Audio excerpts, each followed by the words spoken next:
Good morning. Welcome to the Branson Legacy Sabbath School.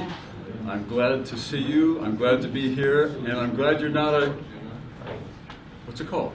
Coachella? Coachella. All night long they've been making music, and they will do that all day today, I think all day Sunday, and then the next weekend as well.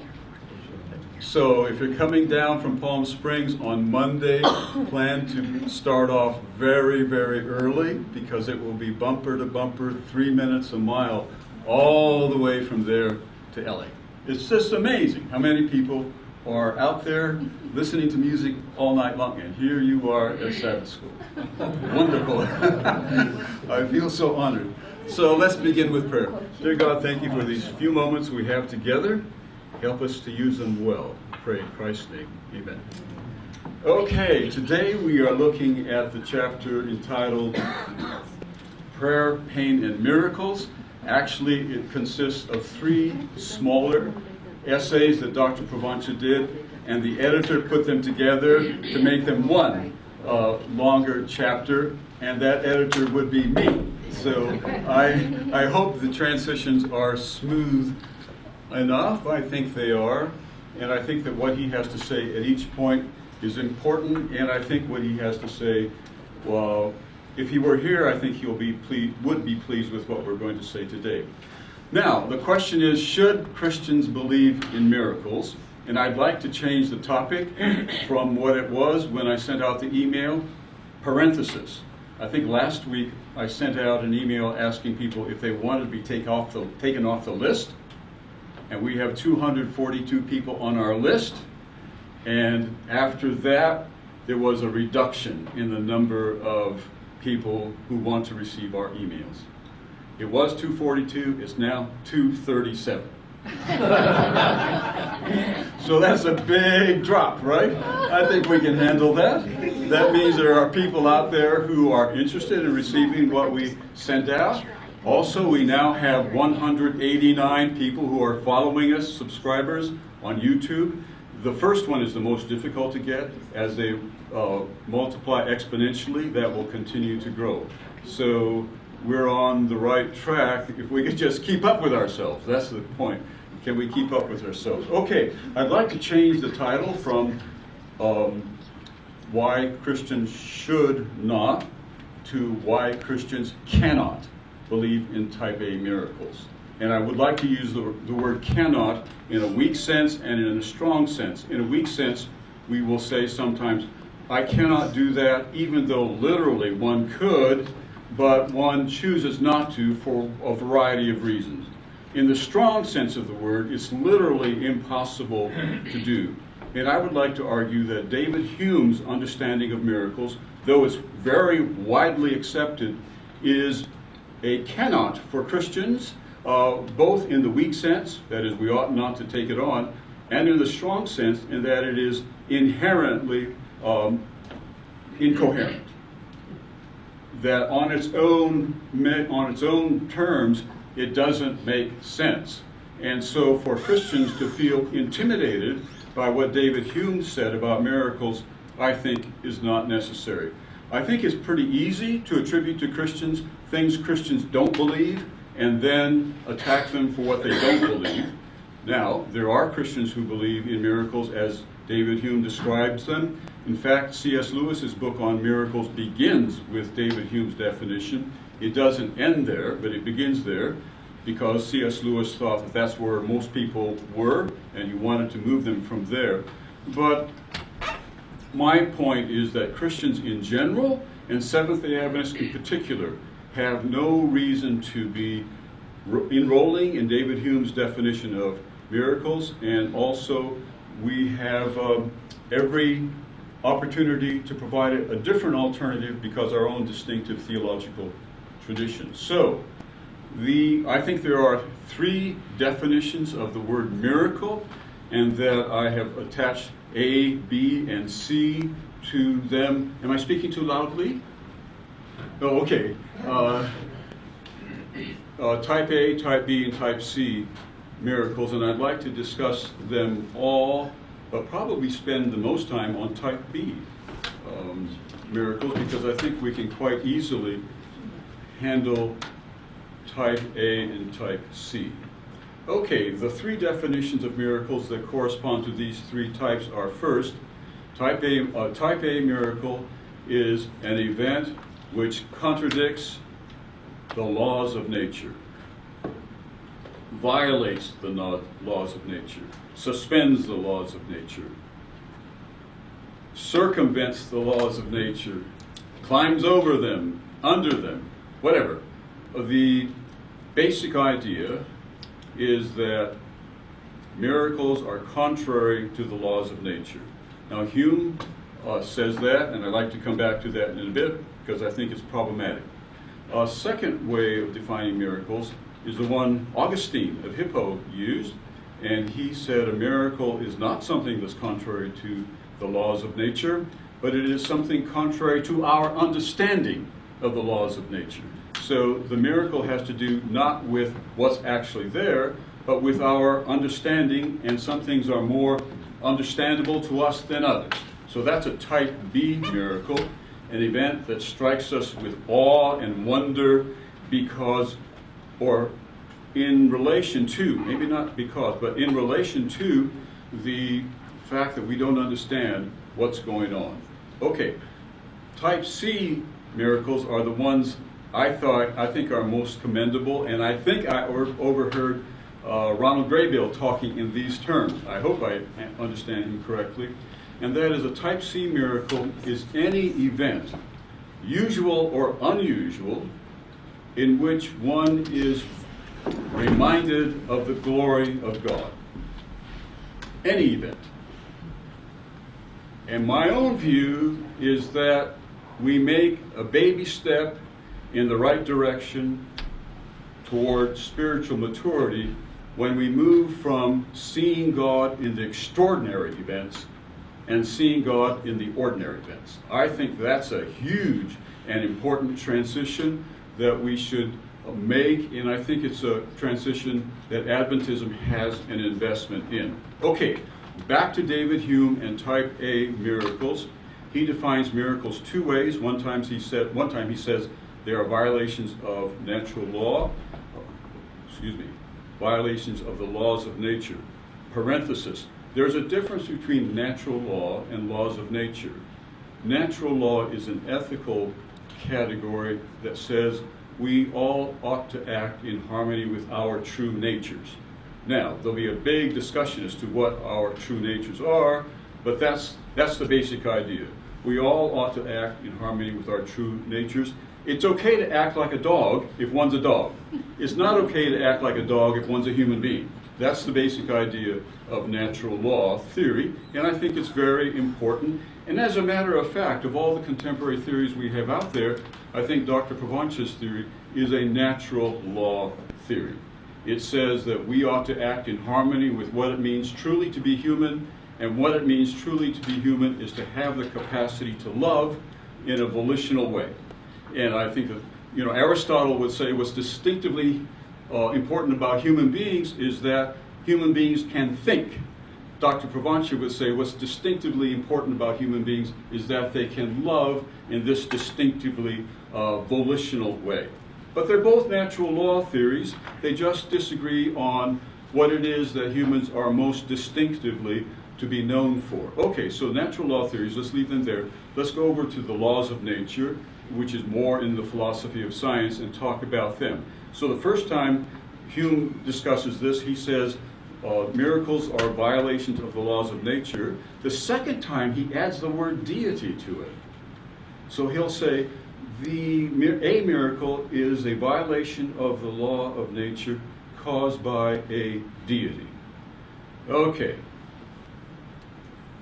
Some people would say a miracle is a supernatural event.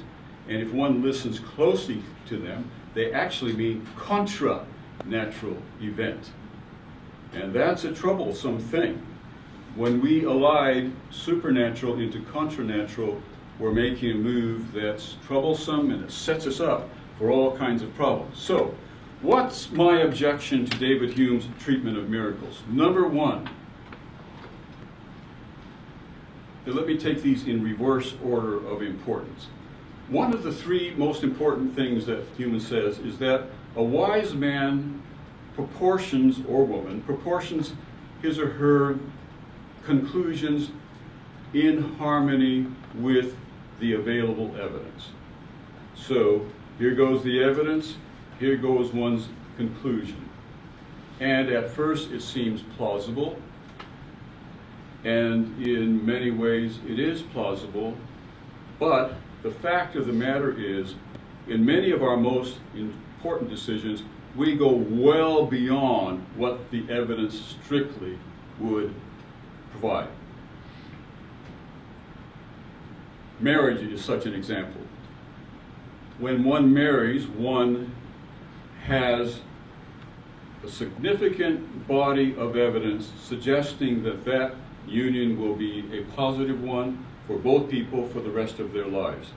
But that evidence is far from conclusive. It's far from overwhelming. And what is interesting about it is that we have to make a commitment of 100% as though it were fully evidential. So we have a decision here that the evidence takes us so far and we cannot go any further than that, and so we make an inferential leap that goes well beyond the evidence, hopefully in the same direction the evidence goes. So the idea that we apportion our judgments only to the degree that the evidence justifies is initially plausible, but on reflection it really isn't. And William James worked this out in a book called The Will to Believe. He should have titled it, most people think, The Right to Believe.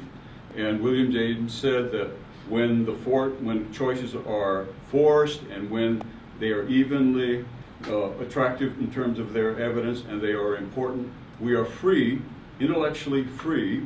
And he wrote this in direct comment to W.K. Clifford, who was the one who articulated this business about evidential judgments. He said, no, there are times when we make important decisions that go well beyond the evidence that is there. In other words, evidence and inferences are not strictly correlative. Sometimes inferences go well beyond the evidence in our personal life. Now, I don't know about this in terms of science, and I'll have to rely on people here who are scientists and not me, but in practical life, we actually do leap well beyond the explicitly available evidence that's obtained to us, available to us, okay, present to us, I should say.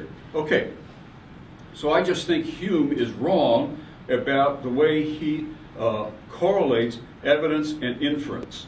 Our inferences often go well beyond the evidence. Okay, that's my first objection. My second objection is that when he introduces the word God, he makes things even worse.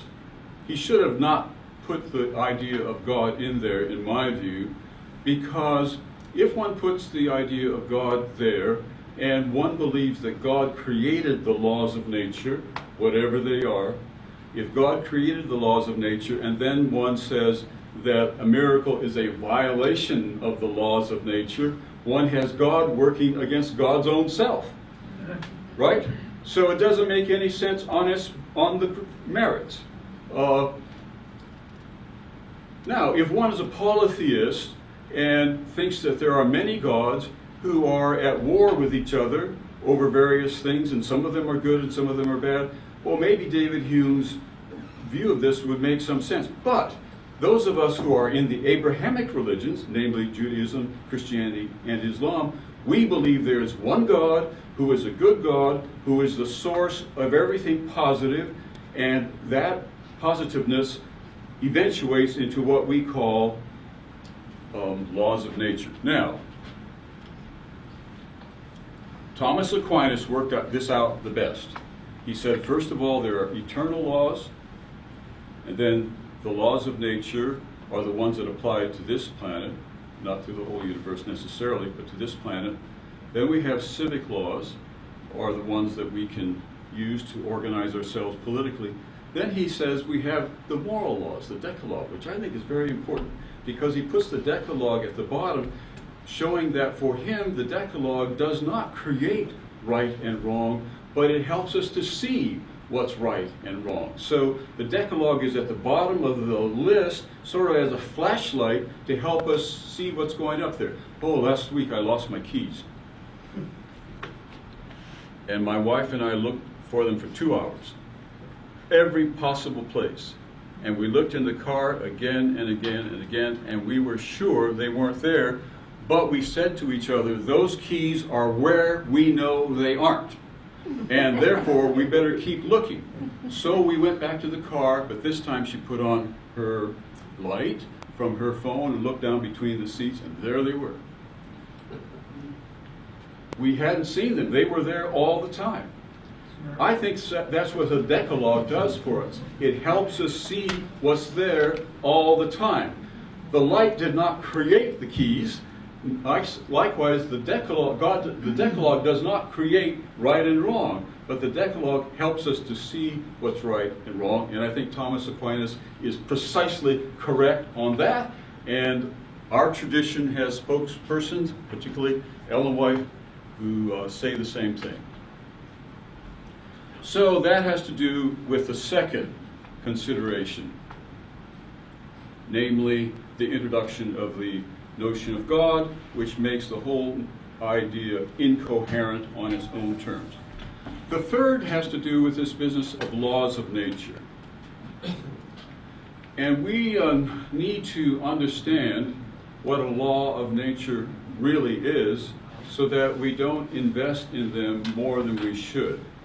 And that is, a law of nature is humanity's best understanding of the way the universe works. Humanity's best understanding at this time. Laws of nature are descriptive and retrospective. That is, they say, let's look at what has happened up till now, up to this very second. Let's discern what patterns there are, and let's generalize these patterns as abstractly as we can. And when we do that, we come up with something called the laws of nature.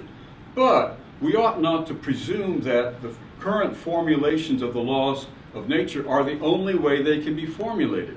In fact, it may be that events will occur, things will happen that will require us to change our law of nature, and that's perfectly right. That's what I understand science to be about. Continually to study the evidence, continually to generalize from that evidence, and constantly adjusting those generalizations as we go. If you look at Francis Bacon's scientific method, he does not say one jumps from the evidence to the inference. He says one jumps in incremental steps, and at each step one looks back to see if at that step one's move has been coherent. So it's not this kind of move from evidence to inference. It's like this all the way up. And I think Francis Bacon is sometimes misunderstood to think, well, you just look at the evidence and then you draw the inference from it. No, he says you check, check, check, check, check, and at every point you build, build, build, build, or you stop.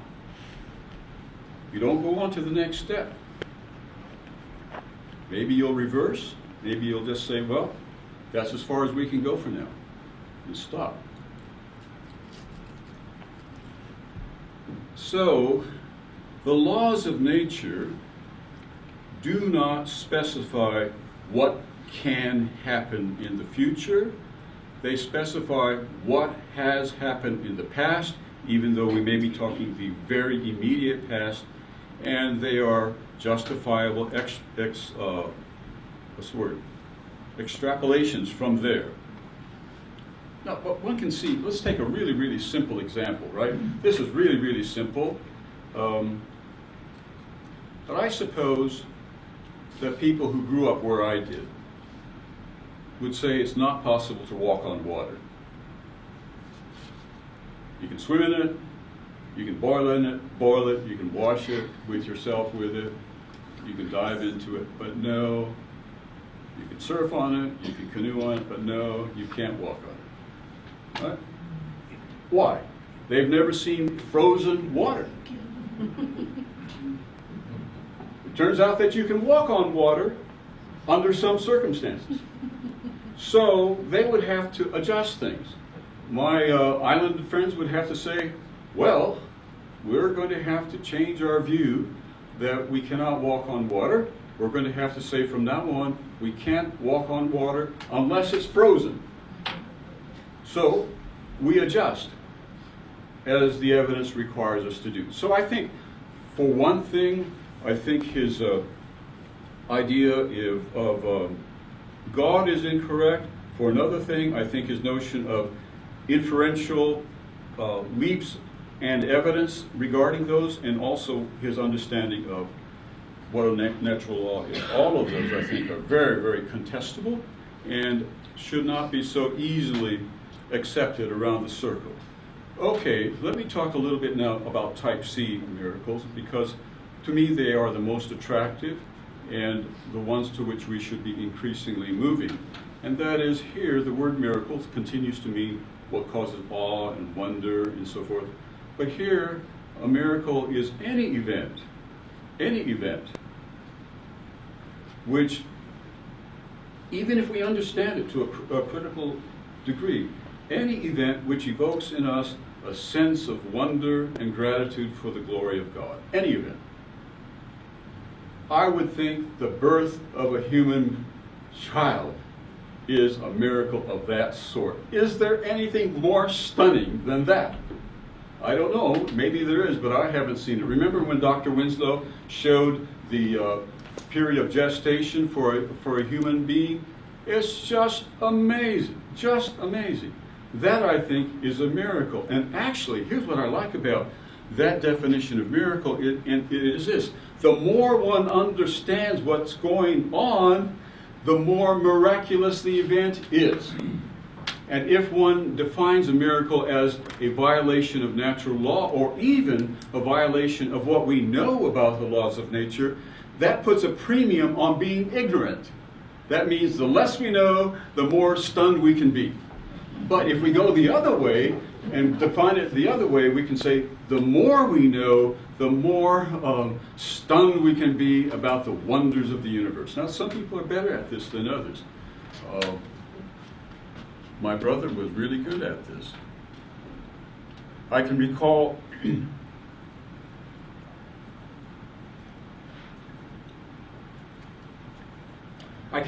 him sitting on the lawn and just looking at the clouds. And I'm saying, Tommy, what are you doing? I'm sitting here. Well, what are you doing sitting there? I'm looking at the clouds. Why are you looking at the clouds? They're so beautiful.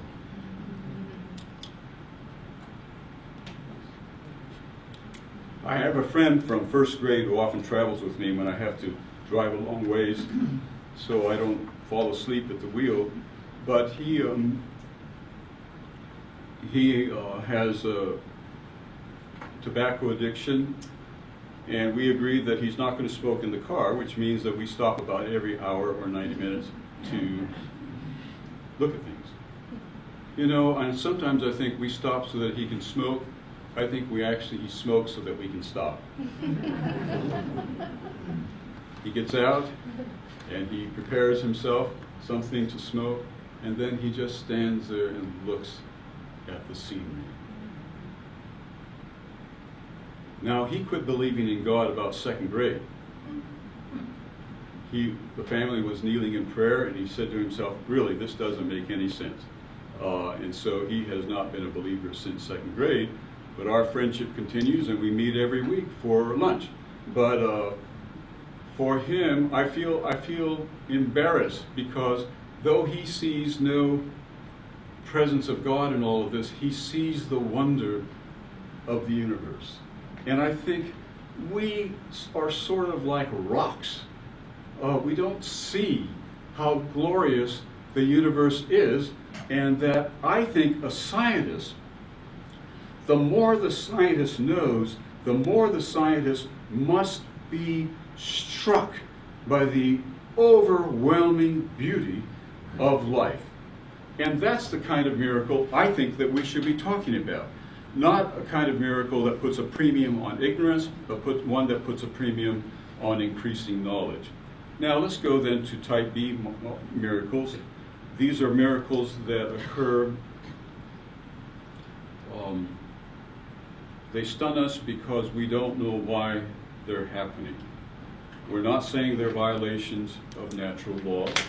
We've made that move. We won't say that, but we will say they are contrary to what we understand the universe to be like, and I think that that's a fair enough definition. But there are some real dangers here, and though I think we should have a red light for type A miracles and a green light for type C miracles, I think we should have an amber light for type B miracles, because they are possible. God can do many things which will stun us, but I think that God is very frugal in how many times God does that.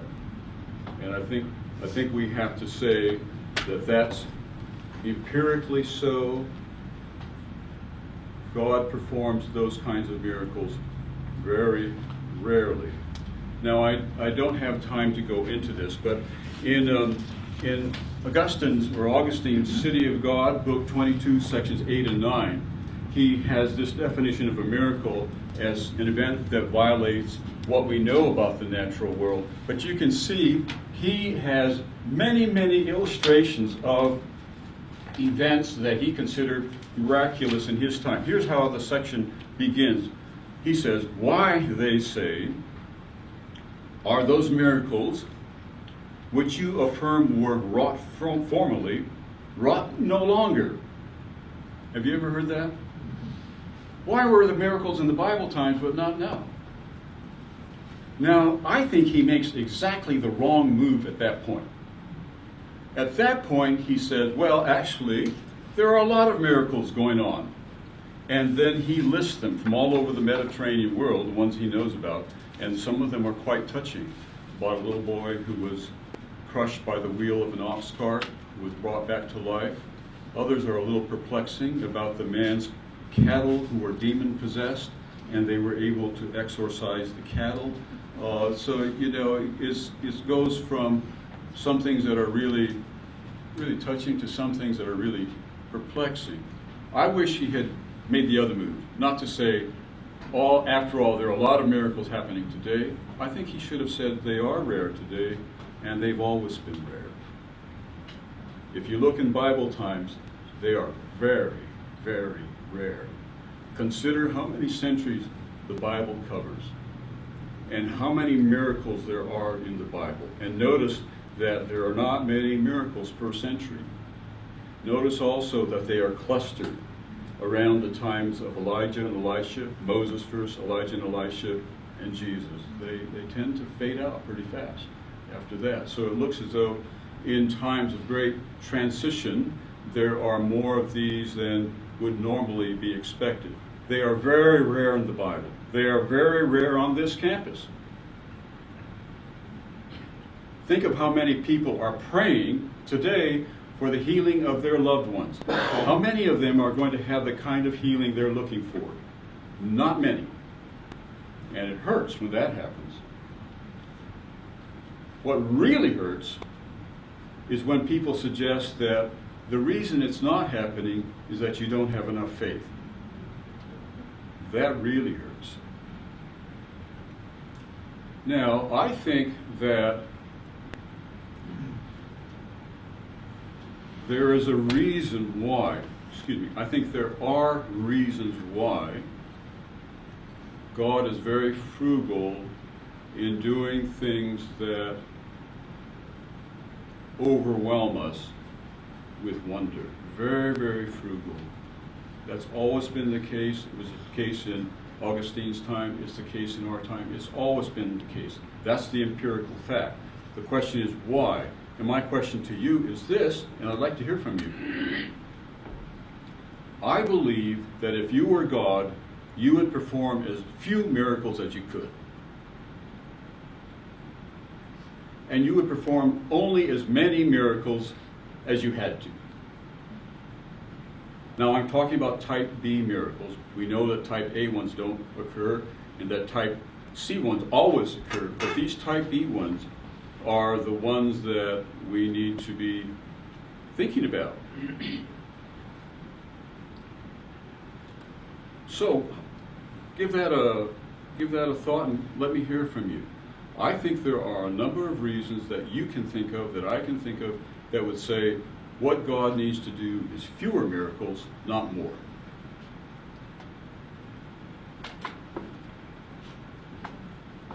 Anybody? Alan, you going to raise your hand? No?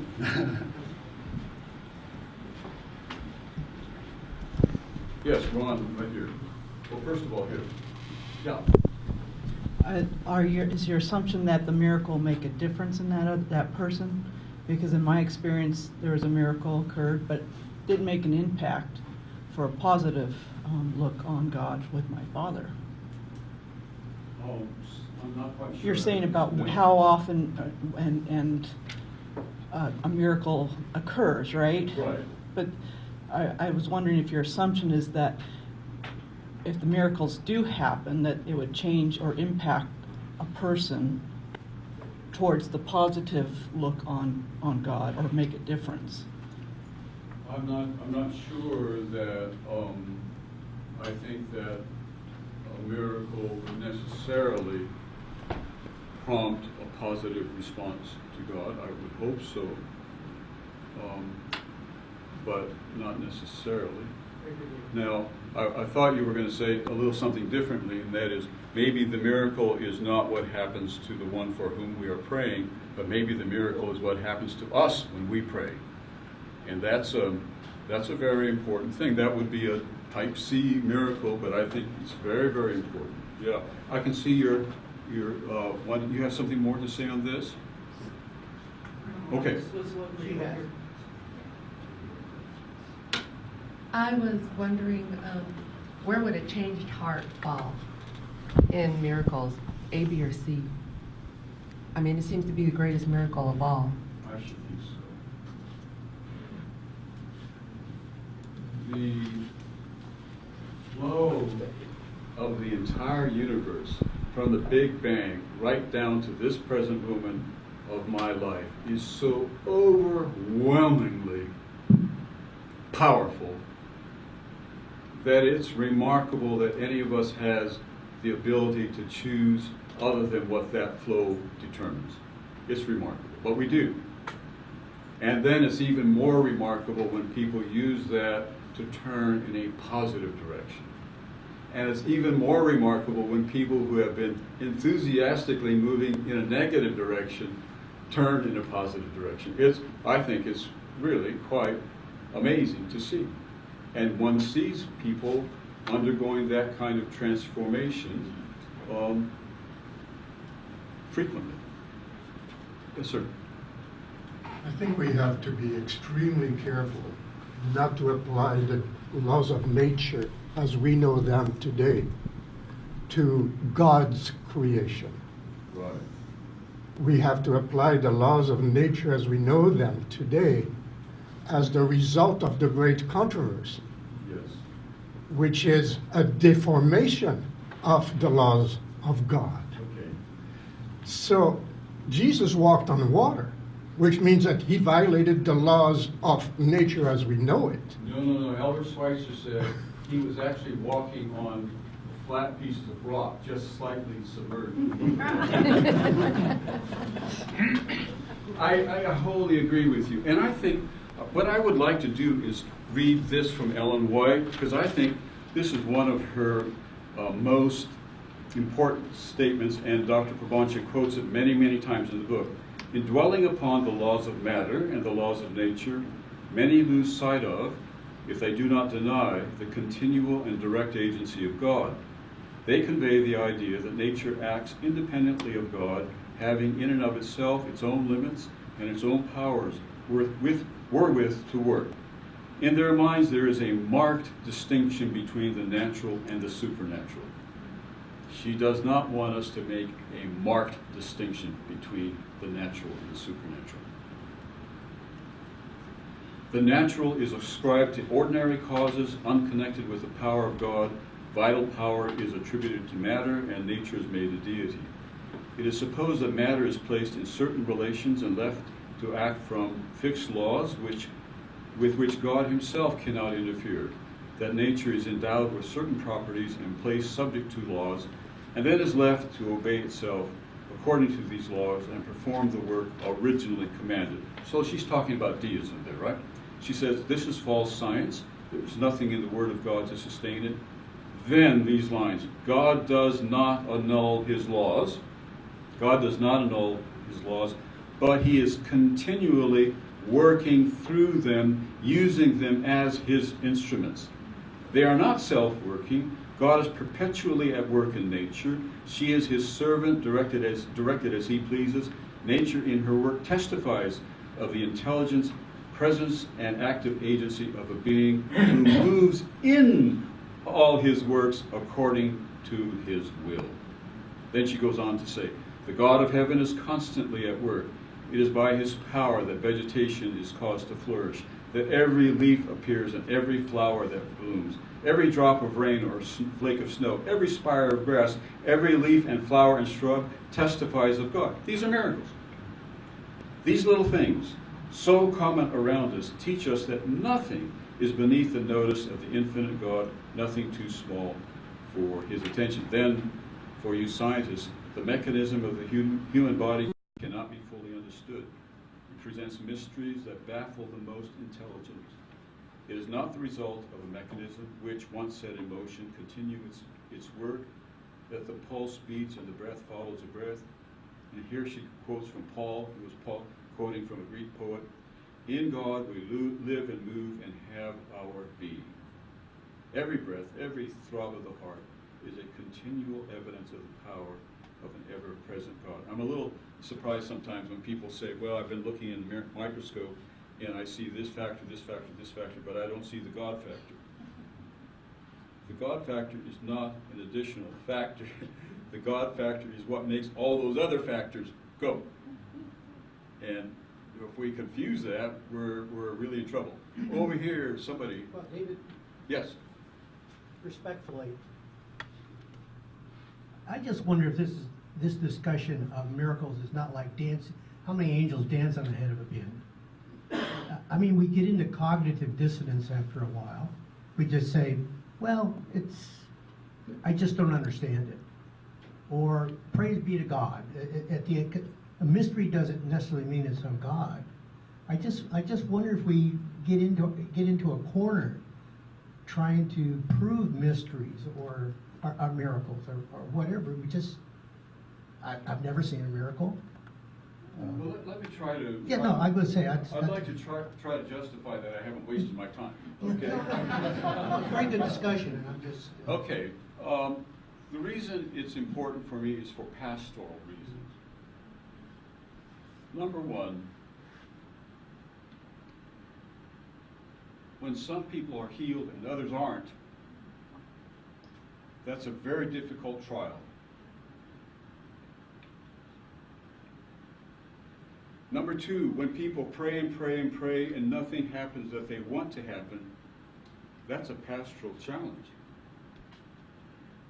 Number three, when people focus on miracles too much, they become as though they are addicted to spiritual cocaine. They can't see the working of God in their ordinary lives. They have to see something unusual, spectacular, otherwise they think God has abandoned them. Number four, the wrong kind of miracles will cause us to put a premium on ignorance rather than on knowledge.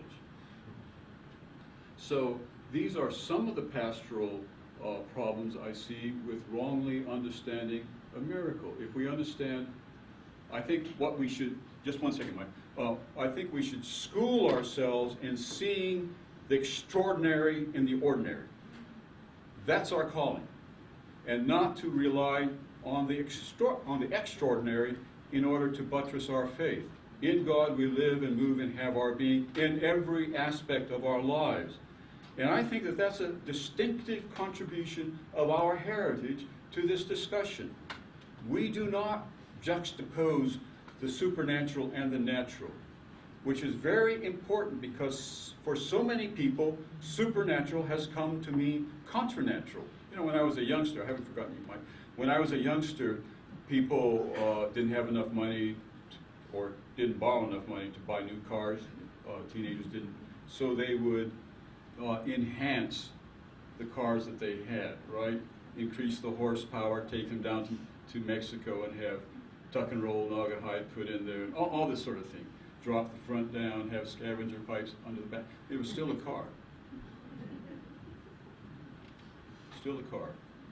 A supercharged engine is still an engine. It's not something different. A miracle is still an event in this world. It's not something different. It's an intensification. God working through and with what's already there to accomplish something for reasons we may not fully understand. Brother Schofield. Ron? I don't know if David Hume ever said this, and if he did, I want your help in finding the quote.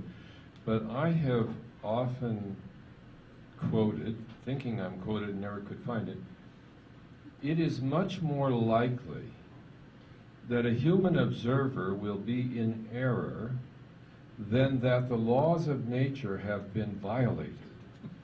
And as a historian, this is a very useful concept, at least it was until this morning when you said you have to redefine laws of nature as our current understanding of, or their current understanding of, the laws of nature as they understood what had happened in the past.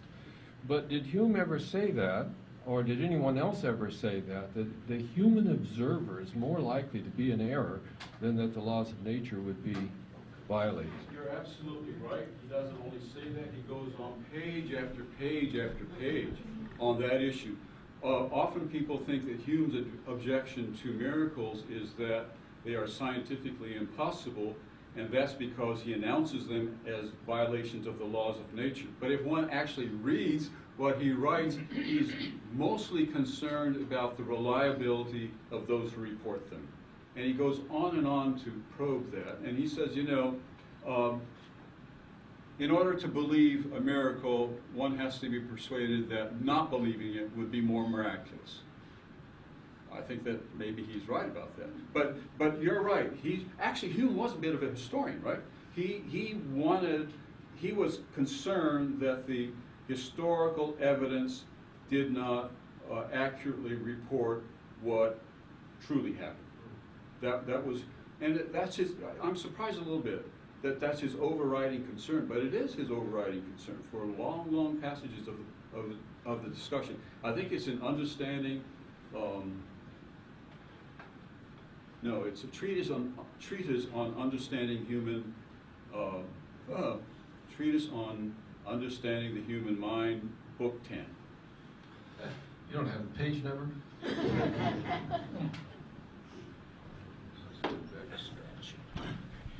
I agree with you in your pastoral concerns. I strongly disagree with that quote from Ellen White, because she was speaking from a pre-scientific point of view, just as Fritz and Brian point out the pre-scientific model that persists in the Old Testament. But I agree in the pastoral aspect, because I think the Christian culture, rhetoric, writing, preaching has created unrealistic expectations about prayer and miracles.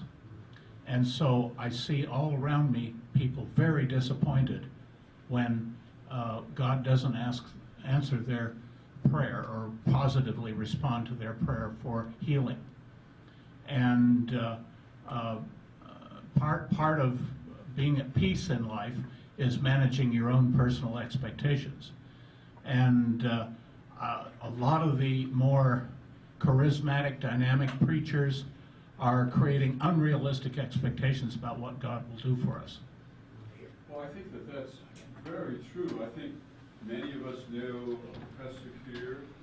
He died a very difficult death after being a upright person from all outward appearances throughout the whole of his life, and he was devastated.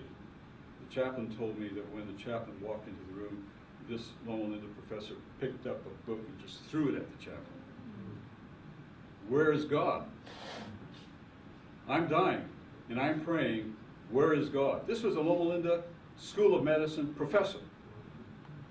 So, you know, this is a very, people have lost their faith because they thought God wasn't answering them when they prayed for something they thought they should have. But let's be clear, God rarely answers those kinds of questions. In the Bible, in church history, in our own history, in our own lives, God works through the natural. Now, I take it, your point that she's pre-scientific. What I want to suggest is that we ought not to think of God as somehow distant and disconnected. That's the point I want to make. But somehow God is working through this natural process in some way. Otherwise, one's a deist, right? If one is not saying, I guess one could say, God set it all up and now it runs on its own. I need the mic back to Michael, because I'd like to hear him on that. No? You don't want to respond? I do think that many of us are functional deists. We believe kind of God set it all up, and things are pretty much running on their own now. We don't call ourselves deists, but I think we are. And that may not be wrong. Deism was a powerfully positive movement. It gets bad press now, but if you look at what deism was up against, I think it would have been better to be a deist, but it would have been better even yet to be a Wesleyan. So, yeah. Yes, I think I heard you say that God, as the designer of the laws of nature, would not go against those laws by creating miracles. I'm vaguely familiar with a estoppel in the law who says something similar, that you cannot use one point to argue for and against an argument. My issue with the same kind of thing is God as wrathful, jealous, wants to kill everybody, make blood. Especially in Revelation, they talk about at the end, there's going to be so much death and this and that because God is wrathful, he's jealous. But we say Jesus is God, but Jesus is love and this and that and the other. So I always have a problem with those two arguments, because I don't believe in a balkanized God that wants to kill one day and loves the next minute. So that's where my problem is. Well, it's not only your problem. Many people read the Bible and find the balkanized God there. Now, if we had Stephen Tonstad here, he would say if we read the book of Revelation clearly and accurately, it's actually cutting against violence rather than promoting it.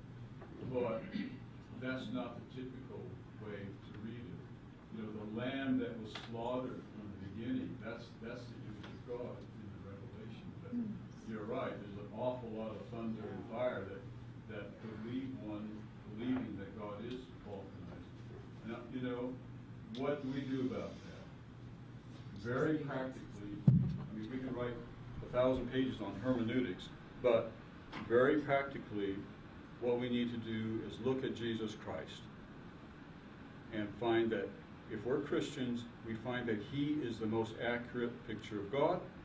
And even if even if we find something in the Bible that doesn't correspond with that, fine. You know, even the life of Jesus Christ can get us in trouble. In my doctoral defense, one of the professors said, "How can you think Jesus is so great when he cursed an innocent fig tree?"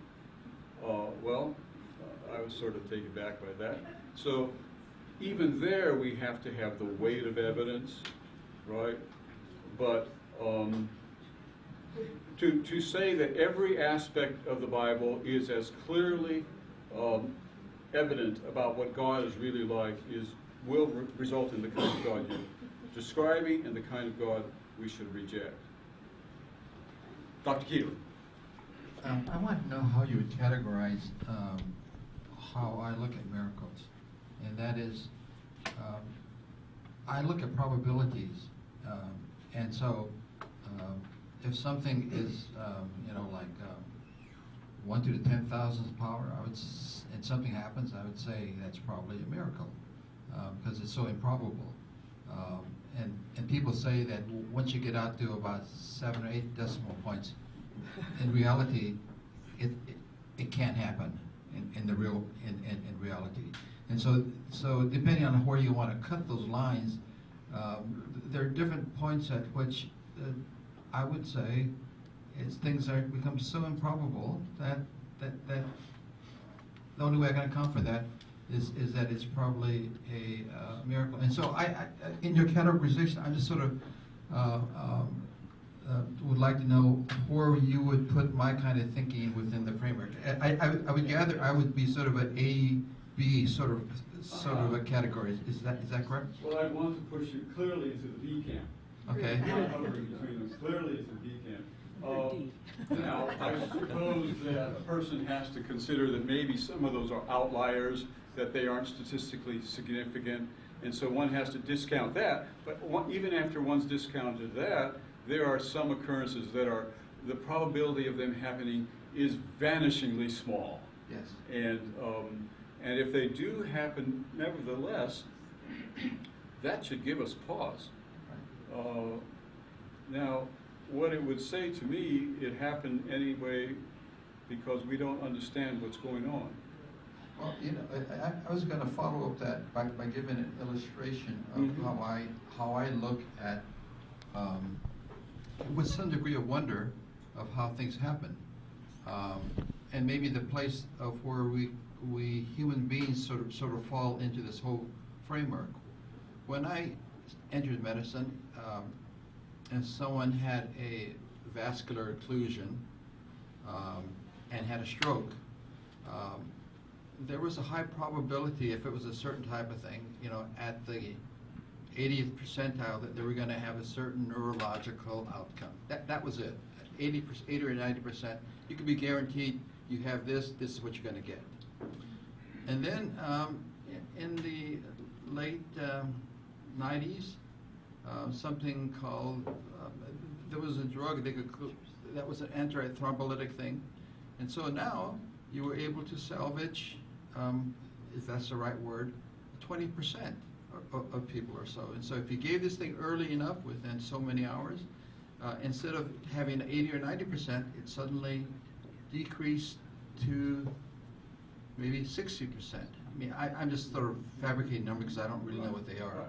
But there was a dramatic decrease in the incidence of permanent neurological deficits. Mm-hmm.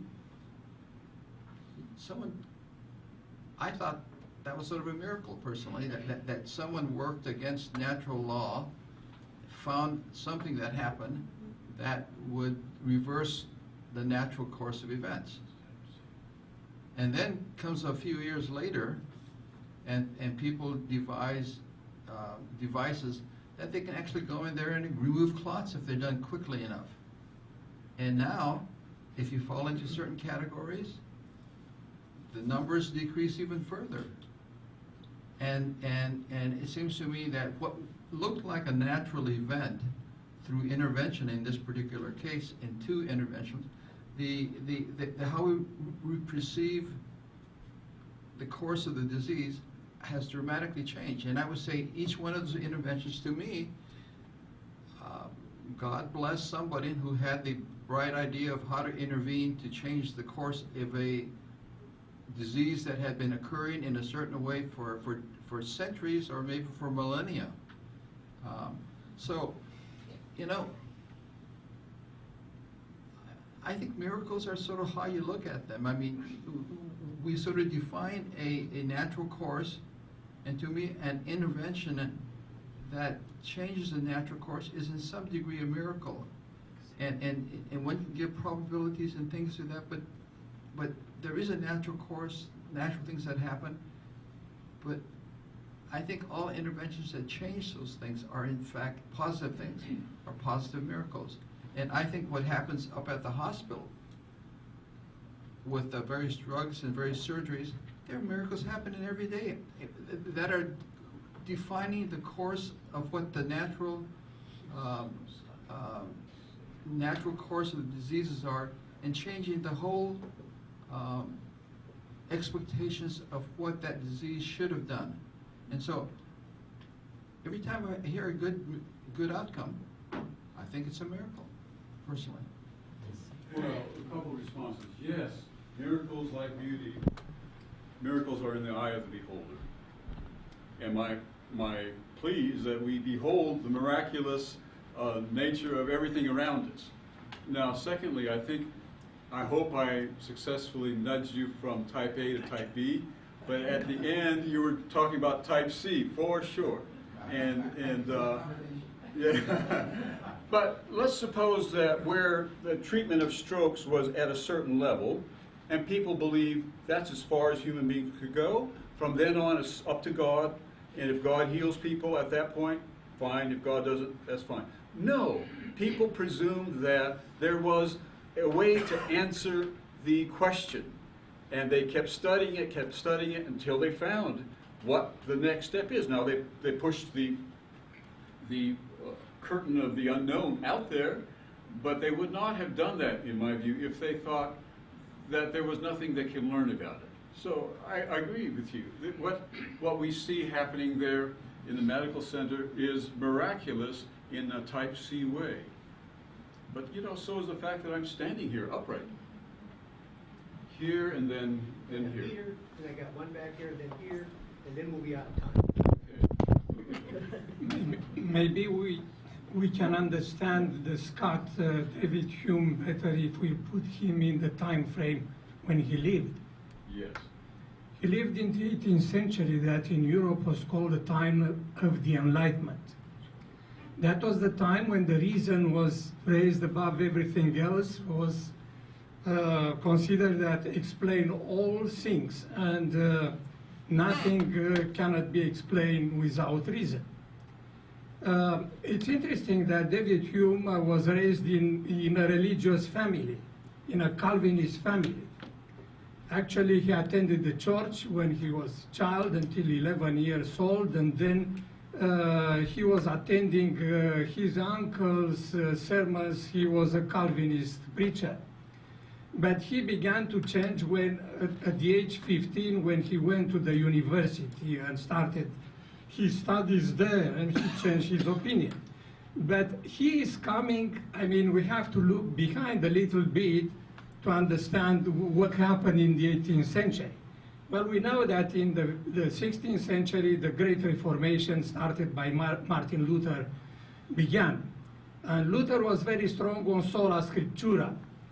Everything can be explained by the scripture alone. And of course, it was followed by the Counter-Reformation, and in the 17th century, the wars of religion.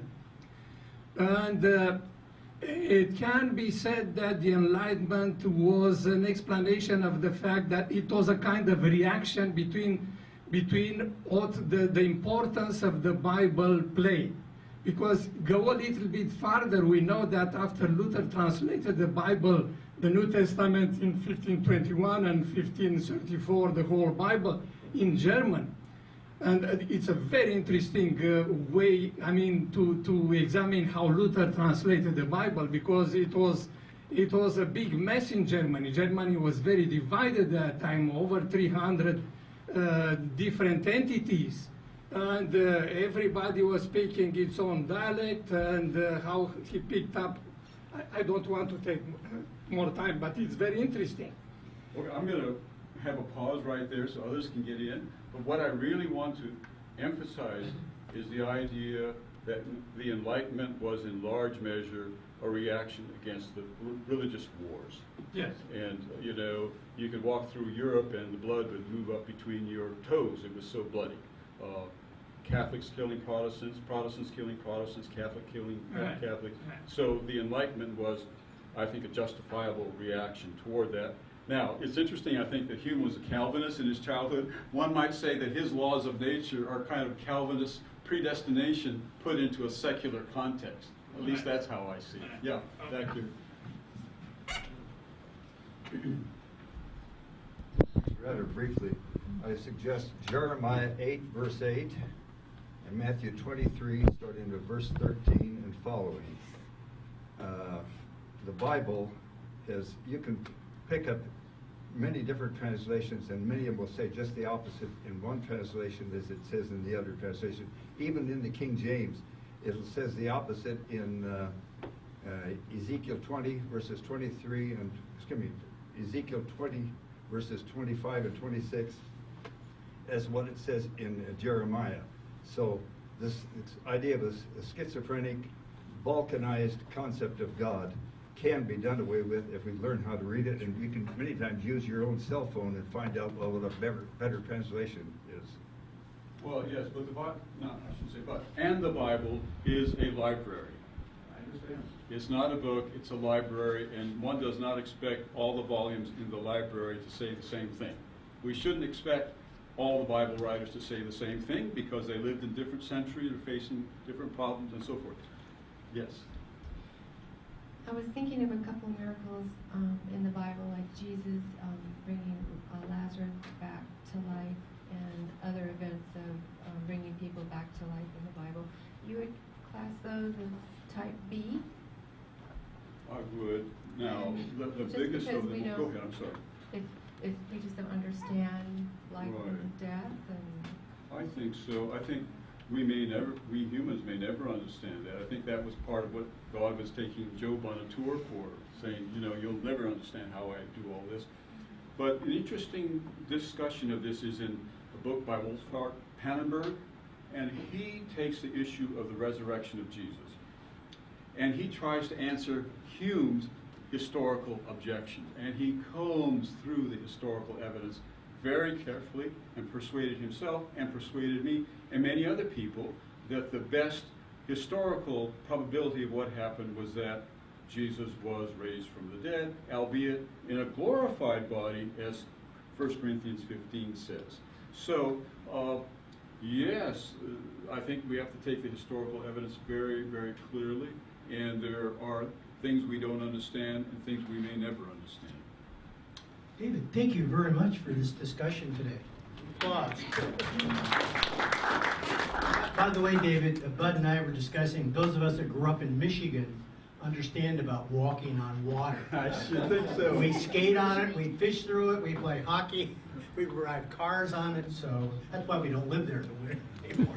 Anyway, just two things here. There's a couple things to pick up. One, sex and gender in law and religion, Chris Oberg and Stefan Johnson. And then the humanities program are there. Next week, I'm going to be speaking on gambling. And so, the Lord bless you and keep you. The Lord make his face to shine upon you and be gracious to you. The Lord lift up his countenance upon you and give you peace.